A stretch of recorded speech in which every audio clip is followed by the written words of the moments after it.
সবই তো গোবিন্দে, তাহলে তোর কি? বলে ওটা দেখবি?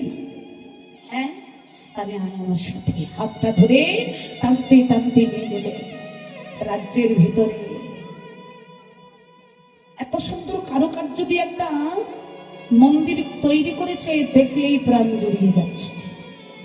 মন্দিরের সামনের দরজায় দান করিয়েছে, দেখবি? আমার কি? দেখ তাহলে। বন্ধুকে সামনে দাঁড় করিয়ে রেখে রাজা ছুটতে ছুটতে যাচ্ছে, গিয়ে ওই দরজাটা ধরে খুলে দিয়ে বলছে, বন্ধু ওই দেখ আমার সিংহাসন আলু করে যিনি বসে আছেন তিনি আমার। আমি সর্বদা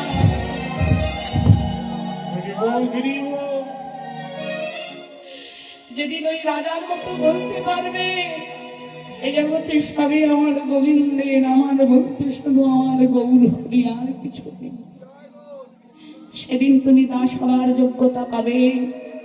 সেদিন তুমি দাস, সকলে জানবে, তোমার মুখে বলতে হবে না আমি নিতাই দাস, আমি গৌর। ওরে দাস কাকে বলে? এখন তো কুকুরকে দেখলে শেখা যায়, মানুষকে দেখলে আর শেখা যায় না। কিছু মনে করবেন না, মানুষের উপকার করবেন, বিনিময়ে আপনাকে আঘাত করবে, কিন্তু কুকুরকে এক মুষ্ঠ ভাত দেবেন না, কাল থেকে আপনার ঘরের দরজা ছাড়বে না। আপনি রাত্রিবেলা ঘুমাবেন, ওরা ঘুমায় না, ওরা পাহারা দেয় আপনার বাড়ি। প্রভু আমি একবেলা হলেও তোমার লবণান্ন খেয়েছি, তাই আমি থাকতে তোমার ক্ষতি হতে দেব না। কুকুর জানে প্রভু কাকে বলে, দাস কাকে বলে। শুধু তাই নয়, কুকুরকে লাথি মারবেন, ঝেঁটা মারবেন, তবু আপনার ফাইলটি ভরবে। কিন্তু মানুষকে একটা গালি দেবেন, কাল থেকে আপনার মুখের দিকে তাকাবে না। কথা বলা তো দূরেই থাকলো, দাস হওয়া অত সহজ কথা নয়। তুমি দাস হলে গৌর পাবে, নিতাই পাবে, কিন্তু দাস কাকে বলে, এই কাকে বলেটা খুঁজতে গেলে দাস হওয়া কঠিন হয়ে যাবে।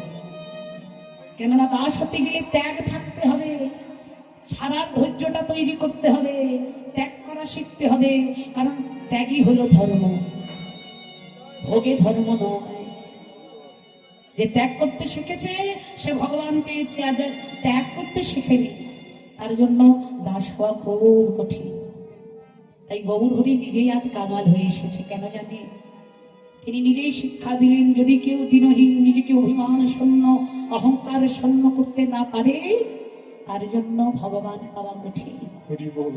কলিযুগে নাম মানে নাম করলেই ভগবানকে পাওয়া যাচ্ছে, কিন্তু নামটা কেমন করে করতে হবে মহাপ্রভু সেটা নিজেই এসে দেখিয়ে দিয়ে গেল।